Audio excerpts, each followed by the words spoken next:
शराब के बार के सामने एक छोटा सा तालाब था। झमाझम बारिश हो रही थी और उस बारिश में पूरा भीगा हुआ एक बुजुर्ग आदमी हाथ में एक मछली मारने वाला कांटा लिए हुए बैठा था। एक राहगीर ने उससे पूछा, क्या कर रहे हो बाबा? बुजुर्ग बोला, मछली पकड़ रहा हूँ। राहगीर बारिश में भीगे उस बुजुर्ग को देख बहुत दुखी हुआ और बोला, बाबा, मैं बार में विस्की पीने जा रहा हूँ। आओ तुम्हें भी एक पैक पिलाता हूँ। ऐसे तो तुम्हें सर्दी लग जाएगी। आओ अंदर चलें। बार के गर्म माहौल में बुजुर्ग के साथ विस्की पीते हुए महाशय ने बुजुर्ग से पूछा, हाँ तो बाबा, आज कितनी मछलियां फंसी? बुजुर्ग बोला, तुम 8वीं हो बेटा। संता शराब छोड़ना चाहता था, पर काफी कोशिशों के बाद भी सफल नहीं हुआ। थक हार कर इसके लिए वह डॉक्टर के पास गया। डॉक्टर ने पूछा, तुम एक दिन में कितने पैक पीते हो? संता बोला, 8 पैक। उन्हें 4 कर दो और 1 हफ्ते बाद फिर आना। 1 हफ्ते के बाद संता डॉक्टर के पास फिर गया। डॉक्टर ने पूछा, अब कैसा महसूस कर रहे हो? संता बोला, अच्छा लग रहा है। डॉक्टर ने कहा, ठीक है, अब 2 पैक कर दो और 1 हफ्ते बाद फिर आकर बताना। 1 हफ्ते के बाद संता डॉक्टर के पास फिर गया। डॉक्टर ने पूछा, और बताओ, अब कैसा महसूस कर रहे हो? संता बोला, बहुत अच्छा। डॉक्टर ने कहा, अब सिर्फ 1 पैक कर दो। संता चिल्लाया, नहीं करूंगा। पहले मैं एक बोतल के 8 पैक बनाता था, फिर 4 बनाने लगा और फिर 2 पैक। अब 1 पैक कैसे करूं? मार्केट में इतना बड़ा गिलास मिलता ही नहीं जिसमें पूरी बोतल आ जाए। जज साहब ने चोर से पूछा, तुमने इस आदमी के पैसे क्यों चुराए? चोर बोला, मैंने नहीं चुराए, इसने खुद मुझे दिए थे। जज साहब ने पूछा, इसने पैसे कब दिए? चोर बोला, जब मैंने इसे बंदूक दिखाई। टीचर ने पप्पू से कहा, खुशी का ठिकाना न रहा, इस मुहावरे का वाक्यों में प्रयोग करो। पप्पू ने उत्तर दिया, खुशी अपने घर वालों से छिपकर रोजाना अपने बॉयफ्रेंड से मिलने जाती थी।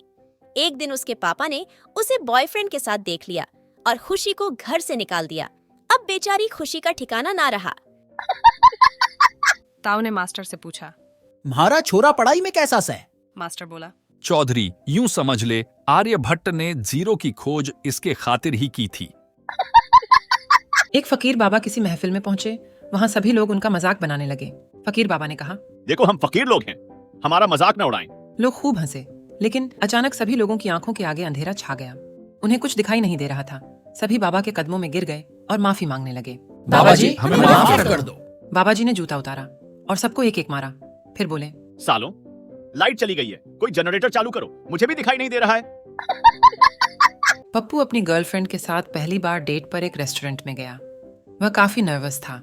उसे कुछ समझ में नहीं आ रहा था कि वह बोले तो क्या बोले। आखिरकार शर्माते हुए वह बोला, यह मेरी पहली डेट है डार्लिंग। कोई गलती या कमी रह जाए तो छोटा भाई समझकर माफ कर देना। पप्पू और उसकी गर्लफ्रेंड पार्क में बैठे हुए बातें कर रहे थे। पप्पू की गर्लफ्रेंड ने पूछा, जानू, तुम हफ्ते में कितनी बार दाढ़ी बनाते हो? पप्पू बोला, हफ्ते में नहीं, मैं तो हर रोज 20-30 बार दाढ़ी बनाता हूँ। गर्लफ्रेंड हैरत से बोली, तुम पागल हो? पप्पू बोला, नहीं, मैं नाई हूँ।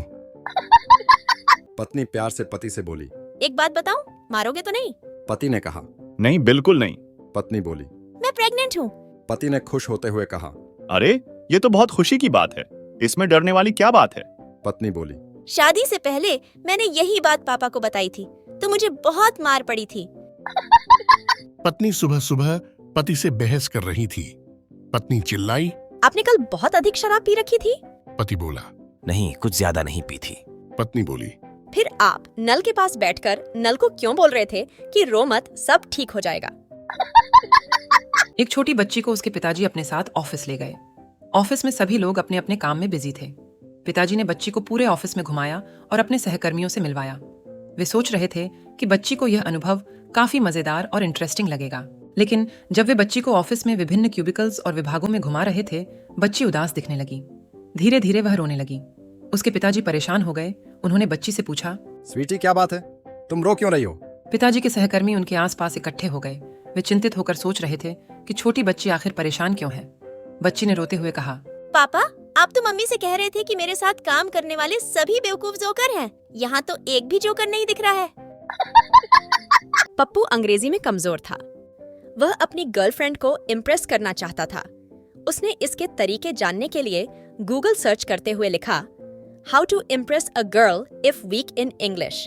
जवाब मिला, ओए सुधर जाओ, खेती बाड़ी कर लो जे में फायदा है, मोड़ी पटावे में कछु नहीं धरो, जायदाद बिक जाए हैं इन चक्करण माँ और जूता पड़ी रहे वह अलग।